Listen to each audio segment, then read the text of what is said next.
السلام علیکم. اب تک کی خبروں کے ساتھ میں ہوں ناصر مصطفیٰ. سب سے پہلے اب تک headlines. Legend cricketer Abdul Qadir 64 برس کی عمر میں انتقال کر گئے. عبدالقادر کی موت دل کا دورہ پڑنے کے باعث ہوئی. لاہور میں رہائش گاہ پر تعزیت کے لیے آنے والوں کا سلسلہ جاری. لیجنڈ کرکٹر نے 67 ٹیسٹ میچز اور 104 ایک روزہ میچوں میں پاکستان کی نمائندگی کی.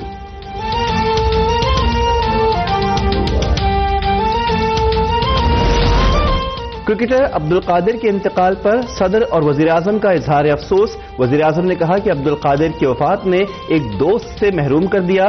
Army chief general Qamar Javed Bajwa کا بھی اظہار تعزیت. لواحقین کے لیے صبر کی دعا. کہا پاکستان ایک عظیم انسان اور اسپورٹس مین سے محروم ہو گیا.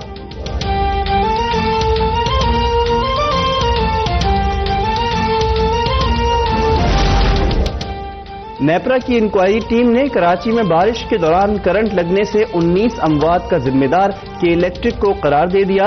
رپورٹ متعلقہ اتھارٹی میں جمع. قیمتی جاری نقصان پر کے الیکٹرک کو شو کاز نوٹس جاری. نیپرا کا بجلی کمپنی کے خلاف قانونی کارروائی کا فیصلہ.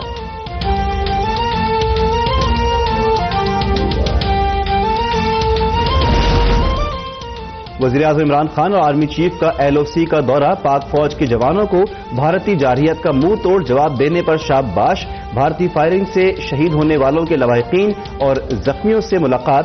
وزیراعظم نے کہا افواج پاکستان بھارتی جارحیت کا بھرپور جواب دینے کے لیے تیار ہیں. پاکستان حق خود ارادیت دلوانے کے لیے کشمیریوں کے ساتھ ہے. پوری توجہ فاشسٹ بھارتی حکومت کو بے نقاب کرنے پر ہے.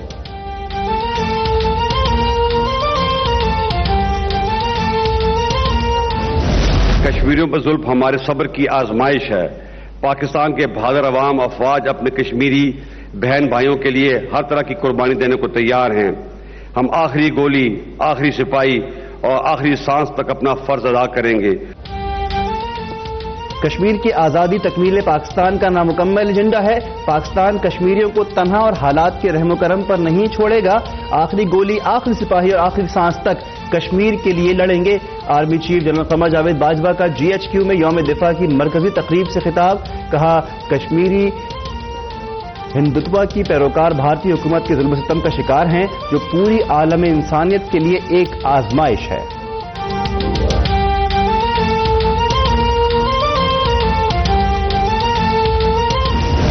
رب کے حضور تو ہوا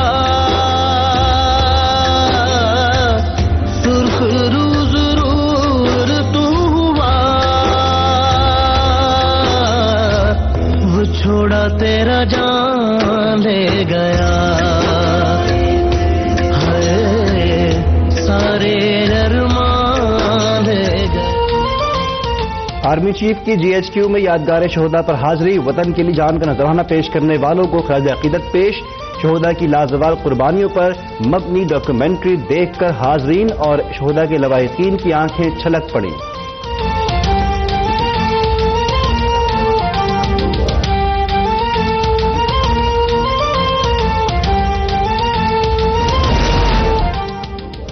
یوم دفاع اور شہداء پر صدر عارف علوی کی شہید کیپٹن محمد حسنین نواز کے اہل خانہ سے ملاقات. وزیر اعلیٰ پنجاب کی شہید لانس نائک محمد تیمور اسلم کے گھر آمد. وزیر خارجہ شاہ محمود قریشی کا شہید کیپٹن جنید کے اہل خانہ سے اظہار یکجہتی. فردوس عاشق اوان شہید لیفٹیننٹ ارسلان عالم کے گھر پہنچ گئی.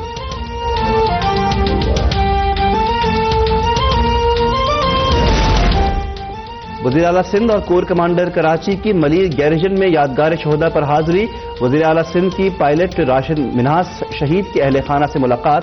کہا پلوامہ حملے کے بعد بھارت کو منہ توڑ جواب پاک فضائیہ کی صلاحیتوں کا عملی مظاہرہ ہے.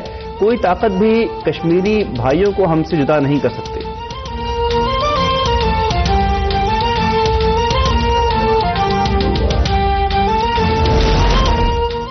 کوئٹہ میں PF بیس سمنگلی میں جنگی آلات اور طیاروں کی نمائش.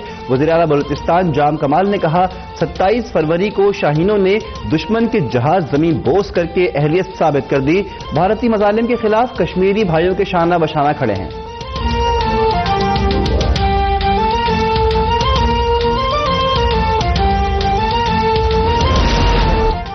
پشاور کے کرنل شیر خان شہید اسٹیڈیم میں یوم دفاع کی مرکزی تقریب، دفاعی ساز و سامان کی نمائش، کور کمانڈر پشاور شاہین مظہر کی بطور مہمان خصوصی شرکت، پی ایف بیس پشاور میں جدید جنگی آلات اور طیاروں کی نمائش، گورنر خیبر پختونخوا شاہ فرمان اور ایئر کموڈور پشاور کی بھی شرکت۔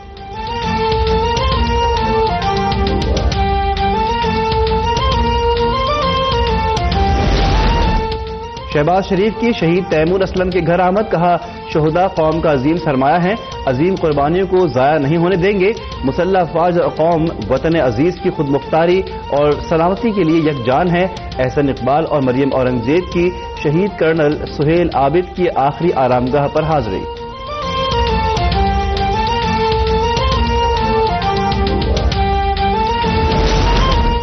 امیر جماعت اسلامی سراج الحق کی لاہور میں یادگار شہداء پر حاضری، کہا یوم دفاع عزم اور غیرت کا دن ہے، آج بھارت تقسیم ہے مگر پاکستان اپنی سرزمین کے دفاع میں متحد ہے، کشمیری مائیں اور بہنیں آج پاک فوج اور حکمرانوں کی طرف دیکھ رہی ہیں، ہم شہداء کے قدم پر چل کر اپنے ملک کو محفوظ کریں گے۔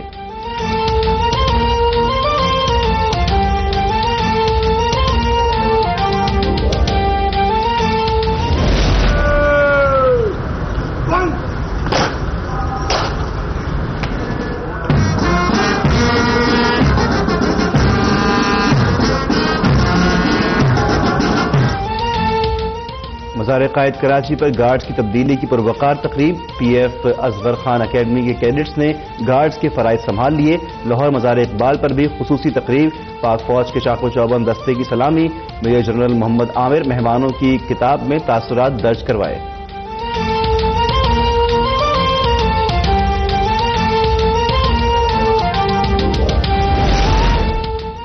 یوم دفاع اور شہداء پر قومی ہیروز کو زبردست خراج عقیدت پیش، سرائے عالمگیر میں میجر عزیز بھٹی شہید کے مزار پر تقریب، سوابی میں کیپٹن کرنل شیر خان شہید کے مزار پر حاضری، گوجرہ میں شہید تنویر حسین کی آخری آرامگاہ پر فاتحہ خوانی، ساہیوال میں شہید کیپٹن عثمان کی قبر پر پھول چڑھائے گئے۔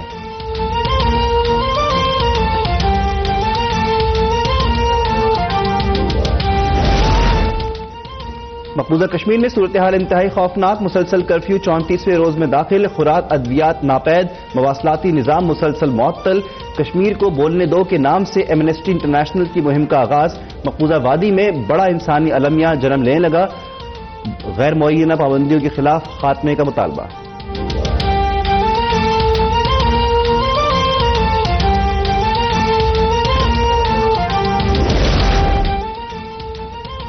وزیر خارجہ شاہ محمود قریشی کا یورپی یونین کے نمائندہ خصوصی برائے انسانی حقوق کو فون، بھارتی فوج کے ہاتھوں کشمیریوں کی نسل کشی پر بریفنگ، ایم این گلیمور کا مقبوضہ وادی کا صورتحال پر اظہار افسوس، کہا مقبوضہ کشمیر کی صورتحال پر گہری نظر رکھے ہوئے ہیں۔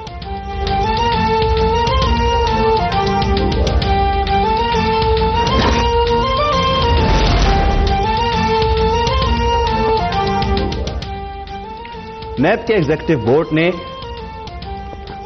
نئے ریفرنسز 12 انکوائریز کی منظوری دے دی، شرجیل میمن اور سابق M D P S O Irfan Jalil کے خلاف زائد اثاثوں پر ریفرنس دائر ہوگا، نیب کا سیلز اور انکم ٹیکس معاملات کی تحقیقات نہ کرنے کا فیصلہ۔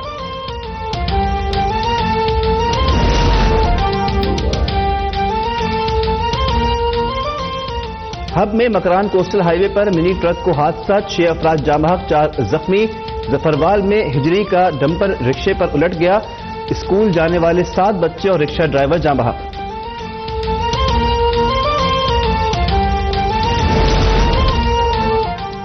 سمندری طوفان ڈوریان نے امریکہ میں تباہی مچا دی، جنوبی کیرولائنا اور جنوبی ورجینیا میں نظام زندگی درہم برہم، درخت بجلی کے تار گر پڑے، ٹریفک سگنلز کو نقصان پہنچا، ہزاروں افراد بجلی سے محروم۔